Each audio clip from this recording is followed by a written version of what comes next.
todo mundo tenta salvar o planeta em Belém. Em Brasília, o clima deve esquentar e muito hoje, tá? Até porque a primeira turma do Supremo Tribunal Federal, pessoal, vai começar a análise do recurso apresentado pela defesa do ex-presidente Jair Bolsonaro.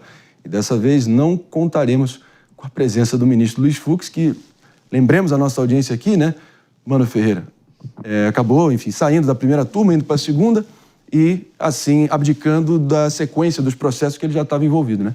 Exatamente, isso acabou acontecendo, a gente viu o clima não ficou muito bom para o ministro Fux, ele mudou de turma. Agora vamos ver como que vai ser esse julgamento. Doutora Priscila Silveira, sua expectativa? Esse recurso, Marinho, o chamado embargo de declaração, é bom a gente também avisar a nossa audiência que ele não tem um efeito modificativo. Excepcionalmente, ele tem esse efeito. O que é isso? Ele visa sanar uma omissão, uma contradição, uma ambiguidade, ou seja, um exemplo. Eles pediram tal regime inicial.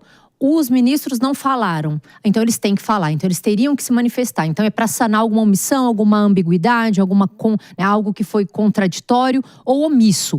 Mas, excepcionalmente, quando ele vai sanar essa omissão, é possível que tenha efeito modificativo, ou seja, modifique excepcionalmente a pena. Mas a gente não vamos esperar que os 27 anos sejam mudados, por exemplo, para 10, tá? Então, só para esclarecer que não tem esse efeito que é o chamado embargos de declaração, mas pode eventualmente amenizar ou modificar de forma excepcional.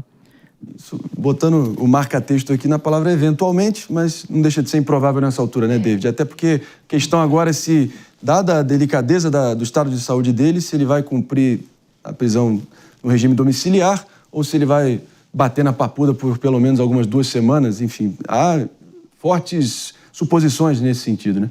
Eu acho que é importante também frisar, né, que o Fux ele se colocou à disposição para continuar no julgamento das análises, mas a primeira turma entendeu que o consenso foi de que ele só permaneça naqueles casos em que ele é o relator. E quanto ao pedido da defesa, né, cita que realmente as tratativas, até os advogados dizem assim, ó, desistência voluntária do golpe.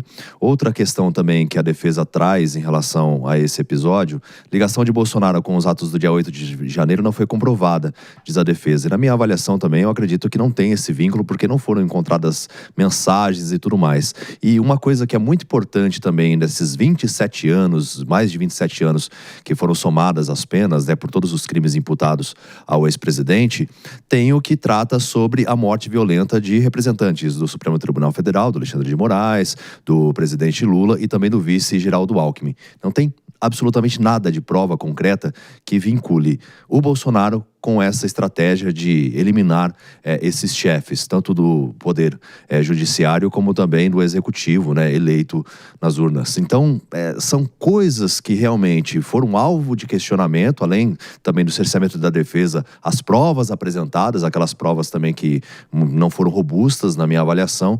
Então, uma série de contextos, mas eu acho que é muito difícil conseguir reverter, porque realmente, assim, a gente vê várias inconsistências. Deixa eu só explicar tecnicamente. Tem um ponto técnico. Isso, não é que é difícil reverter. Este recurso, que chama embargo de declaração, ele não tem avaliação probatória, ou seja, a gente não é aqui defendendo ou nada, só tecnicamente mesmo para explicar que ele só vai falar aquilo que está omisso, contraditório, ambíguo, obscuro. Então, um exemplo, se foi constatada aquela prova de que foi ou não foi, desistência ou não desistência, esse não é o momento para contestar a questão probatória. Então, o que eles estão arguindo? Deixou de falar sobre a tese da defesa de nulidade.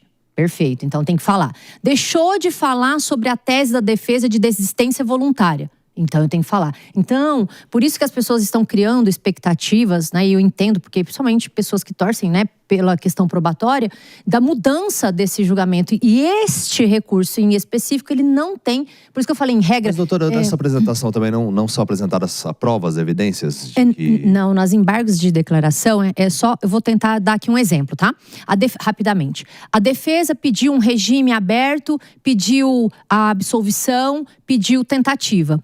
Aí o ministro ou os ministros só falam da condenação não falam da tentativa. Esse recurso é para dizer, ei, vocês não falaram da tentativa, cadê?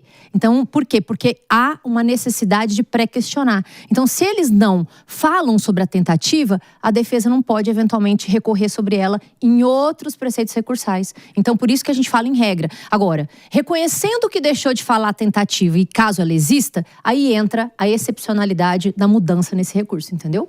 Acho que só para tentar, né, complementar aqui e tentar trazer, acho que para uma linguagem mais simples, com um pouco de repertório que o direito me deu, a doutora fala muito melhor e vai saber melhor. Mas acho que o direito, o direito processual, ele é muito rígido. Então, é um pouco do assim, não adianta esperar que nessa fase, com esse tipo de recurso, a gente consiga discutir coisas que o recurso não permite discutir.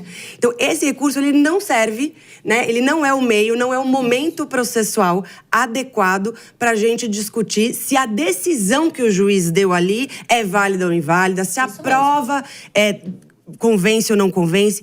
Esse recurso ele só serve para dizer, olha, eu li aqui o que você escreveu, juiz, e faltou falar alguma coisa. Você não comentou esse ponto aqui e isso é importante. Então, ele tem... A chance é muito pequena de mudar o resultado porque não é isso que a gente vai discutir. A gente vai discutir agora se você falou sobre tudo que você tinha que falar, se você, né, deixou claro tudo que você tinha para deixar claro. Então, acho que é um pouco isso. Resumo da ópera, caixão e vela preta, é o que tudo indica. Mas, de qualquer forma, a gente vai, claro, estar aqui repercutindo. A provocação do David é mais do que bem-vinda. Sei que muitos de vocês comungam dessa tese, porque é o seguinte, condenações derivam de fatos concretos, né, e não de teses. Mas, enfim, nesse caso aqui, o próprio presidente, a defesa dele dizendo que nenhum ato concreto foi levado a cabo na prática. Não teve golpe nenhum na prática, né? Mas... Enfim, aí a grande discussão, ponto central, ponto de contenção desde o início foi ato preparatório, a diferença com ato executório, e o a lei tentar, pune ou não né? pune os outros dois. E sem contar também... O crime é tentar, né? Mera Não é conduta conseguir. tentar já... E sem contar também as questões preliminares, ou seja, questões de provas ilícitas, a própria delação que se questiona. Então, é óbvio que isso tem que ficar... A gente tem preceitos recursais, ou seja, existe a possibilidade de impugná-los, né? Por isso que há a necessidade dos embargos. E, processualmente, nem deveria ter se chegado ao mérito. Por quê? Se a delação ela está mal feita, se tem questionamentos na delação, se tem problemas nas provas, isso antecede falar se eles fizeram ou não. Então, há muitos problemas nesse julgamento, Marinho. É bom a gente deixar aqui também registrado. A gente fala ou não fala que o Brasil é um pesadelo repetitivo? O que eu temo aqui, ou pelo menos temo não, mas o que eu espero é que, a depender da mudança dos ventos políticos, que a gente viu todo um avalanche de anulações acontecendo e que isso possa acontecer a depender da mudança do eixo político em Brasília. Vocês podem me cobrar.